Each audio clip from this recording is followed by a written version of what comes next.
He was not molded in the Shaolin temples, nor in the brutal rings of combat sports. Michelle Yeoh's first dream was the delicate grace of classical ballet at the prestigious Royal Academy of Dance in London.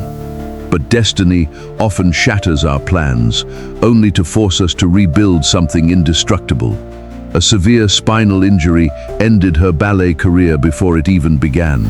For many, it would have been the end. For Michelle, it was just the prologue. Upon returning to Malaysia, she captured the crown of Miss Malaysia, but the true throne awaiting her wasn't made of jewels and pageants.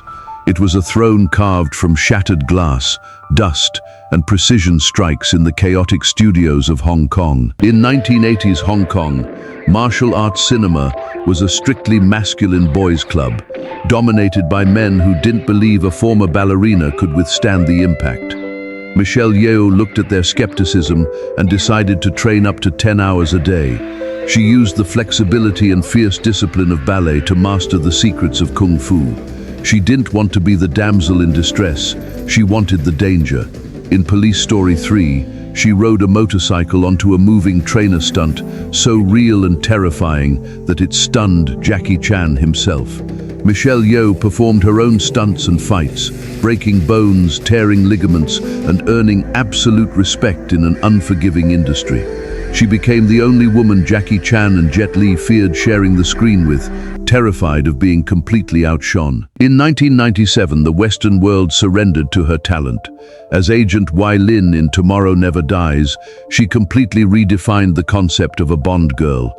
She once a passive romantic interest. She was a lethal combat partner who saved James Bond's life just as often as he saved hers. But it was in the year 2000 that Michelle Yeoh engraved her name into global cultural history. Crouching Tiger, Hidden Dragon was not just a movie, it was a poetic masterpiece.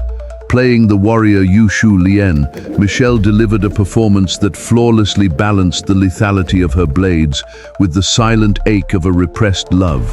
The film shattered language barriers, proving to the world that Eastern martial arts carried a philosophy and elegance Hollywood could never replicate alone. Decades passed, and Hollywood, with its often limited vision, tried to box her into the role of a veteran actress. But the multiverse had other plans.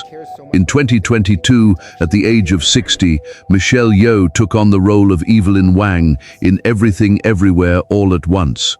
The film was an absolute celebration of her entire life's journey.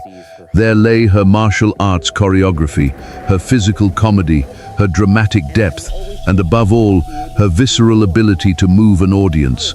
And on a historic night in 2023, the world watched on its feet. Michelle Yeoh became the first Asian woman to win the Academy Award for Best Actress. In her speech, she left an immortal reminder: ladies, don't let anybody tell you you are ever past your prime. From a ballerina with a fractured spine to the most powerful woman in global cinema, Michelle Yeoh proved that true martial mastery isn't about how many fights you win on a movie set. It's about how many times you defy the limits that society and time try to impose on you. She is not just an action star. She is living proof that resilience is the most lethal martial art in existence. If you've followed the journey of this legend and cheered for her victories, leave a like. Subscribe to Planet Earth to keep uncovering the stories of the icons who shaped world cinema. And tell us in the comments, what is the most memorable Michelle Yeoh movie for you? I am Planet Earth, and the summit is our destiny.